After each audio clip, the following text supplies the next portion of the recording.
like deals in gas exploration, the Vietnamese companies, moreover, to reduce carbon footprint, the greenhouse gas emission, the country should rely on renewable-led pathways. This would also significantly lower sulfur dioxide and nitrogen oxide emissions. Especially the Niji and province is a perfect has perfect institutions and policies strengthening decentralization, building modern transport production infrastructure can promote ease of doing business and investment opportunity. The province must prioritize the comprehensive development in science, technology, innovation, promoting cultural values and focus on adopting to ensure smooth movement of skilled labor, encourage investment, and so on. Friends, you've seen the beautiful pictures and you've seen, I think, we have enough flights to go between India and Vietnam. And those, how many of you have been to Vietnam? So, I think it's high time that the world is divided into two, those who have been to Vietnam and those who haven't. So you need to, excellencies here, it's very easy to get the visa. So please pack your bags, because if you want to see all that has been shown to you, and as Excellency said, seeing is believing, then you must try to visit Vietnam and see for yourself the tax benefits that are there, 4 years free, tax, then 10% incentive for 10 years, and so on and so forth. There is a brochure there which gives you all the details. We have our friend who has also invested in Vietnam. Why don't you stand up and identify yourself, sir, so that if you have any questions left, please ask him. He'll be here during the lunch break. So thank you very much, each and every one of you. You have been a wonderful audience, and thank you, Mr. Kanoria and the Indian Chamber, for giving us an opportunity to host the Vietnamese delegation. Thank you. God bless. Yeah. Any question and answers? I think I'm taking your. Thank you very much, sir. Now we will start with the question answer round, and I would request Mr. Mandal to please join us on the stage.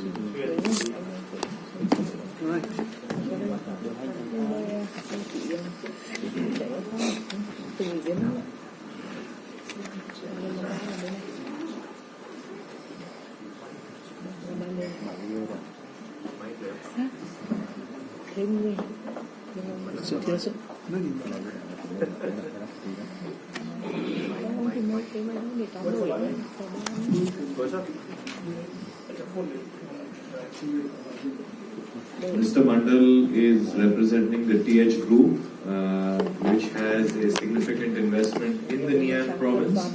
I would request him to say a few words about his company, about his own personal experiences of being in Vietnam. I think we would all benefit to hear that, Mr. Mandal. Sau đây tôi xin mời ông Manda, là một đại diện của công ty của Ấn Độ đang đầu tư tại Việt Nam, và ông Manda đã sống và làm việc tại Việt Nam, thì xin mời ông chia sẻ về công ty của mình và những kinh nghiệm của ông tại Việt Nam. Thank you, Mr. Mr. Hai, Mr. Kui, Mr. Rajshekar, Mr. Kanoria, and also Mr. Goyal. First of all, I represent a TH group of companies, and we are predominantly in the high-tech agriculture. Now, in short, this is the largest concentrated dairy farm in the world. It has been awarded by World Records Association by 2020. So it's the largest concentrated dairy farm. Trước hết tôi xin cảm ơn ngài Hải đại sứ, ngài quý bí thư, ông Sakha, ông Goya, ông Nikhil, và tôi xin tự giới thiệu, tôi tên Mantha, tôi đến từ công ty DH Tumhill. Đây là một công ty hàng đầu tại Việt Nam và chiếm lĩnh trong cái thị trường là nông nghiệp công nghệ cao, và công ty chúng tôi sở hữu nông trại bò sữa lớn nhất châu Á. the 45% of the fresh milk market share belongs to TH, and TH True Milk is the national brand at this point of time. It's a pride of identity for all the Vietnamese people. Công ty của chúng tôi thì sở hữu 45 thị phần tại Việt Nam, và thương hiệu TH thì rất nổi tiếng tại Việt Nam. What we have done in Nian is we have invested $1.2 million in the high-tech agriculture, where initially the decision was not very easy because Nian is a very hot and humid province. However, we understood one thing very clearly: we need to invest heavily on the technology in all parts of the value chain so that we can really excel. Công ty của chúng tôi đã đầu tư vào dự án bò sữa ở Nghệ An là 1,2 tỷ đô la. Thật sự là không dễ dàng gì khi mà đầu tư dự án bò sữa ở đấy, bởi vì tỉnh Nghệ An thì khá là nóng và ẩm ướt. Nhưng mà chúng tôi áp dụng các công nghệ tiên tiến nhất từ các nơi trên thế giới để cho cái dự án được thành công. We do have an investment of quite high, $2.7 billion in the Russian Federation, which is at the present undergoing. And top of that, we do have a beef rearing farm in Australia. Và chúng tôi cũng đã đầu tư một cái dự án bò sữa tại Nga với vốn đầu tư là 2,7 tỷ đô. Đồng thời chúng tôi hiện nay cũng đang đầu tư trong trại bò tại Australia. We are also in the business of education. We are also in the business of sugar, cement, and some infrastructure projects also. Và công ty chúng tôi ngoài đầu tư vào trang trại bò sữa, sản xuất sữa, thì chúng tôi còn sản xuất cả đường và đầu tư vào sản xuất xi măng. And that's about TH. Now, coming back to about my personal experience in one or two lines, I think it has been clearly explained here, and I repeat the same thing. It's a very stable political climate. The investors want stability, it's there, and truly infrastructure is quite well connected. As you said, it's port-wise, it's road-wise, it's train-wise, it's well connected. There are 12 international airports. Almost every 200 kilometers we have got an airport in Vietnam. That's such a small country, but 12 international airports, which is quite high. Và như các ngài đã giới thiệu, muốn tôi chia sẻ về kinh nghiệm của mình ở Việt Nam, thì tôi xin muốn nói về những cái mặt mạnh và những cái thế mạnh mà Việt Nam đang có. Thứ nhất đó là về hệ thống chính trị, Việt Nam có cái sự ổn định về chính trị, và thứ hai đó là về hệ thống hạ tầng giao thông rất là tốt. Việt Nam cũng như Nghệ An là có hệ thống đường biển, đường hàng không, đường thủy, và ở Việt Nam thì cứ 200 km thì lại có một cái sân bay, và hiện nay ở Việt Nam thì có đến 12 sân bay quốc tế. Đấy là cái rất là đấy là cái điều kiện rất là thuận lợi khi mà đến đầu tư ở tại Việt Nam. Very young, very talented, very disciplined manpower is there. The university support is very good. The government support is very good. The financial options are there. So it's a go place for investors. Và thứ ba nữa đó là Việt Nam có cái lực lượng lao động trẻ rất là tài năng, rất là có kỷ luật, và cái hệ thống đào tạo cũng rất là tốt. Các cái trường đại học và các trường cao đẳng đào tạo ra những cái nhân lực chất lượng cao và có tay nghề. Bên cạnh đó thì Việt Nam có cái hệ thống ngân hàng và tài chính rất là thuận tiện để hỗ trợ cho các nhà đầu tư. Thank you. Xin cảm ơn.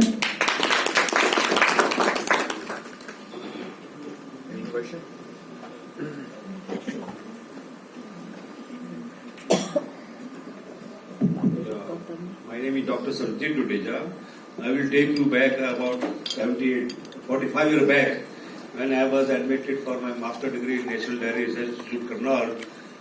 And we had a few students from Vietnam. That time Vietnam was not good in dairy science, and later on they became excellent in dairy science. And we had a good students in animal genetics and breeding, biochemistry, animal nutrition, physiology. And they were very friendly and they were very keen to learn from India, and we had very friendly relationship in our classes and in our hostel also. And now I think we can have also in other fields of science and technology, innovation, pharma with Vietnam. And Vietnam is known for its very excellence in political matter also. The way they handle three superpowers is a very rarest of rare. The way they defeated USA China and France, these three supervisors are very remarkable with the Vietnam. So I will appreciate the delegation to have a collaboration with us. Thank you. Tôi xin tự giới thiệu, tôi cũng muốn chia sẻ về kinh nghiệm của mình. Tôi cũng là một nhà đầu tư tại Việt Nam và chúng tôi đầu tư về rất là có thế mạnh về công nghệ, và chúng tôi nhận thấy rằng con người Việt Nam rất là thân thiện, và đối với chúng tôi thì cái lĩnh vực mà chúng ta có thể hành đó là về đổi mới sáng tạo, về dược phẩm, thì đấy là những cái lĩnh vực rất là tiềm năng mà chúng ta nên đầu tư vào Việt Nam. Và bên cạnh đó thì tôi cũng muốn nhấn mạnh là Việt Nam có hệ thống chính trị rất là ổn định, và tôi thấy rằng là Việt Nam là một ngôi sao đang lên giống như Mỹ hay là Trung Quốc trước đây. Thank you very much, sir. And I have been to Indira Canal, and really we had my colleagues were also from Indira Canal, who are from Vietnam, and they were working for us. Thank you, sir. Thank you very much for your kind wishes. Vâng, xin cảm ơn ông. Tôi thực sự là một lần thăm cái công ty của ông tại Việt Nam, và rất cảm ơn cái sự chia sẻ của ông.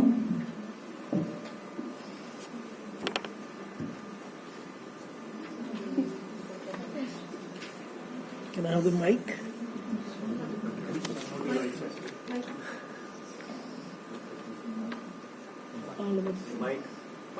Hello. I'm Dr. Rekha Singhal, and I have a query regarding the opportunities for the retired people to go over there and do something which is financially as well as in other ways helpful to them. Vâng, tôi xin có một câu hỏi, đó là tôi muốn hỏi là liệu ở Việt Nam cũng như Nghệ An có cái cơ hội nào cho những người đã nghỉ hưu đến đó và có thể làm cái gì đó tại Việt Nam hay không? Và điều này I'm the right person. I request Mr. Hai or Mr. Kui, if you can say a few words about that. Vâng, tôi xin nhường lời cho ông đại sứ Hải hoặc là ông Quý sẽ trả lời. Xin được cảm ơn câu hỏi của khách của vị đại biểu Nam Hưng. Trước hết chúng tôi người Việt Nam là Nghệ An rất là chào đón các vị và các bạn đến với Việt Nam, đến với Nghệ An chúng tôi. Tôi nghĩ rằng trước hết nếu mà các bạn mà đang nghỉ hưu thì sẽ có rất nhiều thời gian, thì các bạn sẽ đến để tìm hiểu, tham quan và du lịch đất nước tôi hoặc là tỉnh Nghệ An. First of all, thank you, lady. And first of all, I would like to welcome you to Vietnam in general, to Nghệ An in particular. And for retired people, you have a lot of time for traveling, for tourism, to experience life in Vietnam. Và chắc chắn rằng các bạn sẽ có những cái trải nghiệm rất là thú vị, rất là trên những mảnh đất của Việt Nam và Nghệ An của chúng tôi. I'm sure that you will have good experience in Vietnam and in Nga province. Và nếu như bạn quan tâm đến vấn đề lao động thì có thể là một trong những người mà giúp cho các bạn học sinh của chúng tôi tìm hiểu và học tập tiếng Anh, hoặc có thể là có cái nếu mà các bạn nghỉ hưu mà các bạn có kinh nghiệm thì có thể là tham gia cố vấn cho những cái doanh nghiệp của Ấn Độ đang còn đầu tư tại Nghệ An. Hiện tại thì ở Nghệ An có 5 doanh nghiệp của Ấn Độ đang đầu tư với cái tổng mức đầu tư khoảng 40 triệu đô la. And for labor market, if you have a good knowledge of English, you can teach students English. And if you are well experienced in working, you can be an advisor for Indian enterprises in Nga province. At present, we have 5 FDI Indian companies in Nga province. With the total capital of nearly 40 million USD. Và tôi tin rằng khi bạn đến Nghệ An rồi thì những cái thông tin về Nghệ An của chúng tôi sẽ qua bạn mà đến với các bạn của Ấn Độ. And I'm sure that if you go to Nghệ An, you can popularize your good experience about our province to other Indian people. Good afternoon, this is Sanjay Agarwal. My question, I first wish to welcome the delegates. And Vietnam we've been following, so Vietnam is trying to do a diplomatic economic exercise, and you're trying to achieve like what the Prime Minister of India is the goals. You also want to reach the top. You want to replace possibly once the countries, which are in the economic category. My question is about the women workforce, which he's addressed. So the women workforce is how much? The 30,000 people you're producing annually. So how much is the women workforce? Trước hết là tôi xin cảm ơn và xin chào đón với đoàn đại biểu của tỉnh Hán, và tôi được biết rằng Việt Nam đang có cái tham khảo về kinh tế rất là lớn, và Việt Nam mong muốn thao lọt vào cái top về các cái nước mà tăng trưởng kinh tế lớn nhất, và về cái ông Hiến như thế nào về cái việc mà 30 tỷ đô cái kỳ vọng 30 tỷ đô trong hợp tác kinh tế với Việt Nam. Xin mời. Thank you very much for asking this question. I just try to answer it from an industry perspective. In general, we have a very structured male-female work ratio balance, and most of the companies, they follow 50-50. So it's very well structured, it's very well taken care of. There is no bias, gender bias on this thing. So it's quite, and it's being a socialist country, you also need to understand that the balance is the most important thing, and it's being practiced in the industry too. Vâng, tôi xin được trả lời câu hỏi đó là tôi xin cho thăng về khi Việt Nam có cái cơ cấu xã hội rất là tốt, với cái tỷ lệ nam nữ khoảng 50%, và không có sự thiên vị, không có sự nghĩa là không có cái sự chênh lệch quá lớn về giới tính ở Việt Nam. Another question is that we have an Indian workforce, so are you people also taking the Indian workforce there? Is it allowed? It means are they able to work? They're getting work permits? Và nhưng mà câu hỏi của tôi hỏi là tôi muốn hỏi rằng làm thế nào mà thúc đẩy cái hợp tác giữa Việt Nam và Ấn Độ lớn hơn bằng cách là cấp phép lao động cho người Ấn Độ đến Việt Nam. If there is a specific skill gap, if the skill mismatch is there, of course Indians can go and work there. Vâng, tất nhiên là người Ấn thì hoàn toàn có thể đến việc Việt Nam. Yeah, just another one is about, I was going through your brochures, your catalogs. So in the defense sector and in the medical sector, I think you have not given any opportunities. Vâng, tôi muốn hỏi một câu hỏi khác về cái cơ hội hợp tác về quốc phòng và y tế thì hình như là không thể nhắc đến, và có vẻ như là chúng tôi không có cơ hội để hợp tác về lĩnh vực này, phải không ạ? So I think the number one, the balance in gender is fine in our country, and you talk about the defense and the medical. Certainly, in my remarks, I said that the defense and security cooperation between our two countries is great, and this is the national level. So this is delegation from the provincial level.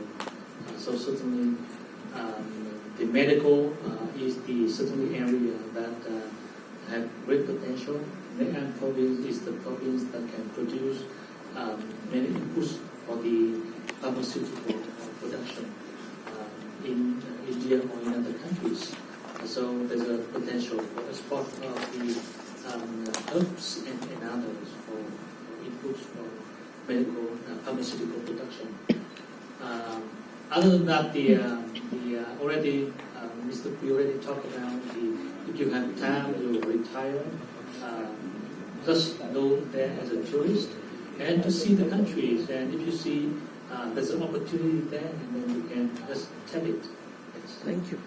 And for the question regarding the labor issues, right now I've seen many technical experts working in the companies of Vietnam, either work for the Vietjet, one of the airlines, or working in VinFast automobile. Many Indian Indian specialists go there, and also yoga. Many Indian people go to Vietnam to teach yoga. So this is very good. I mean, learning and exchanging. Vâng, tôi xin cảm ơn câu hỏi của 2 ba. Sau đây tôi muốn làm rõ hơn. Thứ nhất là về sự cân bằng về giới tính ở Việt Nam khá là cân bằng, và thứ hai đó là về câu hỏi về hợp tác về quốc phòng. Thì ở đây chúng ta có cái sự có hợp tác về quốc phòng giữa hai nước, nhưng mà đó là ở cấp quốc gia, còn đoàn đại biểu của tỉnh Nghệ An thì ở cấp tỉnh thôi. Về cái lĩnh vực hợp tác về y tế thì tôi cho rằng đây là một cái lĩnh vực rất là tiềm năng, bởi vì Nghệ An có thể sản xuất ra các cái nguyên liệu để phục vụ cho sản xuất y dược rất là tốt, và họ có thậm chí có thể những cái nguồn nguyên liệu này có thể cung cấp cho Ấn Độ và cả các nước khác, đặc biệt là về dược liệu. Còn đối với câu hỏi của quý Hà là về những người lao động, những người nghỉ hưu đến với Nghệ An, thì như ngài quý đã nói thì vì có thể đến Nghệ An với tư cách là khách du lịch hoặc là với chuyên gia cố vấn cho các công ty. Về đối với vấn đề lao động thì hiện nay là cái vấn đề lao động của Ấn Độ sang Việt Nam làm việc khá là dễ dàng, mà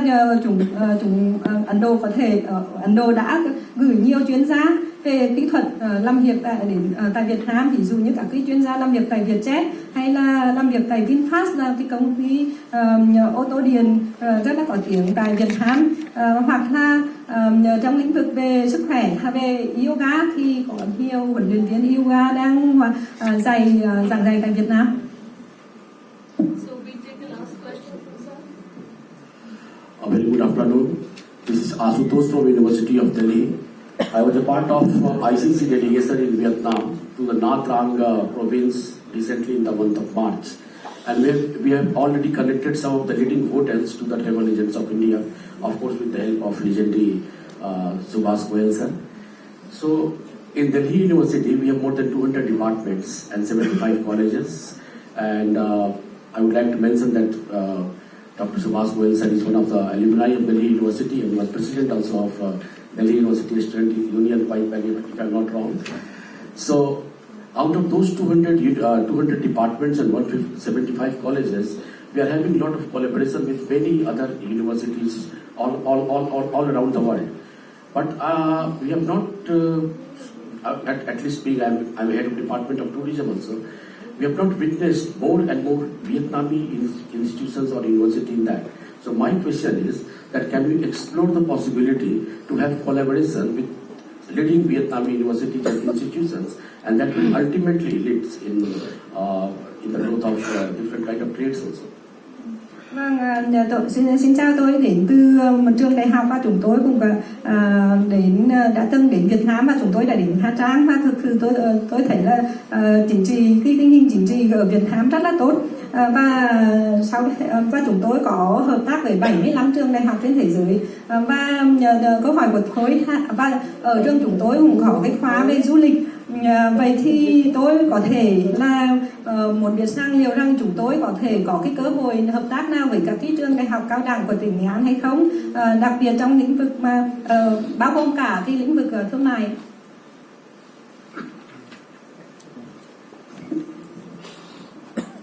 Xin được cảm ơn câu hỏi của đại biểu. Trước hết chúng tôi khẳng định rằng chúng ta có rất nhiều cơ hội để hợp tác với nhau. Bởi vì bây giờ cái quá trình đào tạo của các trường đại học đều có cái liên kết rất là mạnh. First of all, I thank you for your question, and I would like to reaffirm that we have a lot of opportunities of cooperation, because that universities in our province has a lot of linkage with foreign universities. Tỉnh Nghệ An chúng tôi có 6 trường đại học và 11 trường cao đẳng, thì trong đó có đến 5-6 trường thì đã có cái đào tạo về chuyên ngành về du lịch. And at present, in Nghệ An province, we have 6 universities, 11 colleges. 5 or 6 of them have have a department of tourism. Trước hết là chúng ta có thể kết nối để rồi có thể có những cái chương trình hỗ trợ đào tạo học viên, sinh viên. Thứ hai nữa là chúng ta có thể hỗ trợ để đào tạo giáo viên để nâng cao cái năng lực chuyên môn, cái trình độ cho đội ngũ giáo viên. Và thứ ba nữa chúng ta có thể tổ chức các hoạt động hội thảo thường xuyên để tìm kiếm những cái cơ hội khác ngoài đào tạo để phục vụ cho cái phát triển. And I think that we have three sectors for cooperation between two universities. The first one is to training students, and the second one is training teachers, and the third one is to organizing workshops oftenly. Sau cuộc cái hội thảo này thì xin ngài để lại cái địa chỉ và để lại cái đơn vị. Chúng tôi sẽ có cái giới thiệu các cái đại học và cao đẳng của chúng tôi đào tạo về chuyên ngành du lịch để kết nối trực tiếp với cái trường đại học này. After this seminar, please give us your contact so we will share your name card to our universities. Nhưng mà sau này cái kết nối thành công, tôi nghĩ rằng đây là một cái khởi đầu rất tốt cho việc hợp tác về giáo dục đào tạo, nhất là trong lĩnh vực du lịch. I think it's a good start for cooperation in education. Thank you. Excellency, can I ask a question? One is, I think you can answer. If someone wants to invest in a 5-star hotel, what will be the cost of land? And if they make certain investments and if they want to borrow some funds from the bank, what is the cost of interest from the banks? Và tôi xin hỏi ngài bí thư một câu hỏi, đó là nếu như chúng tôi muốn đầu tư vào khách sạn 5 sao ở Nghệ An thì xin cho biết giá thuê đất và xin cho biết là liệu là chúng tôi có thể là vay vốn từ ngân hàng không, và tỷ lệ lãi suất của ngân hàng là bao nhiêu?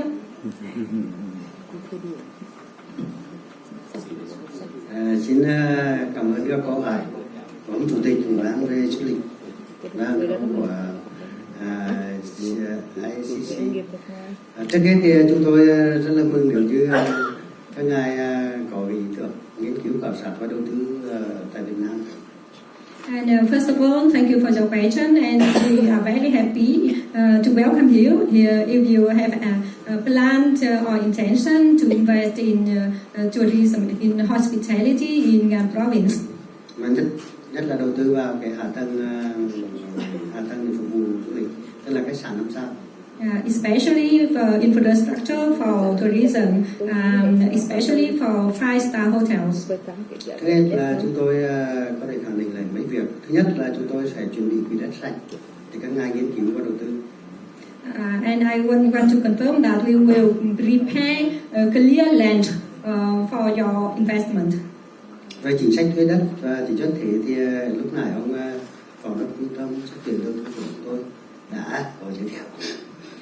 For policies on land rental and tax, Mr. Trương, Vice Director of Center for Investment Promotion, said on in his presentation.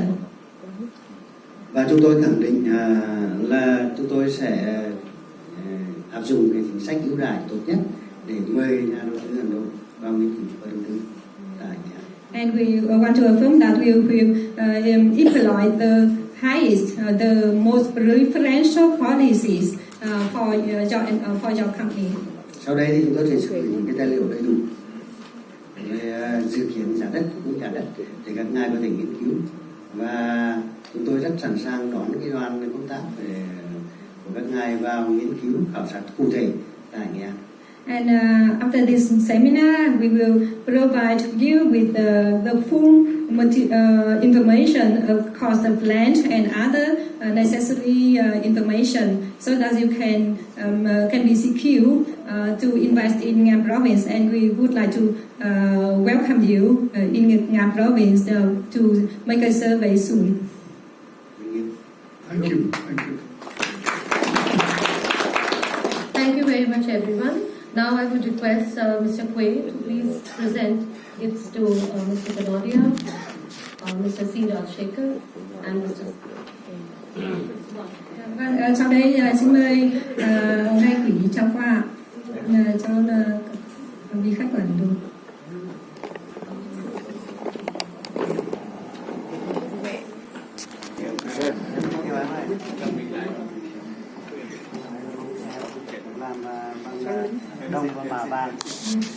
It's the lotus. Is made of bronze and covered by gold. It's the national flower of Vietnam, and it is also the symbol of Vietnam province. Thank you. It's also very important. Lotus is also very important in India. Vâng, ở Ấn Độ thì hoa sen cũng rất là quan trọng.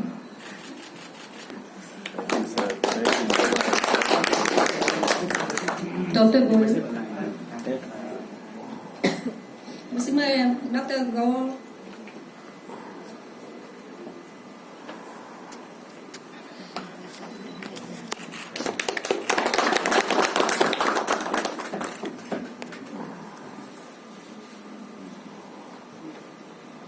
So Mr. Kanodia presenting it to Mr. Quay. Vâng, xin mời Mr. Quay. Mr. Quay presenting to our chief guest, Mr. C. Rajshekhar.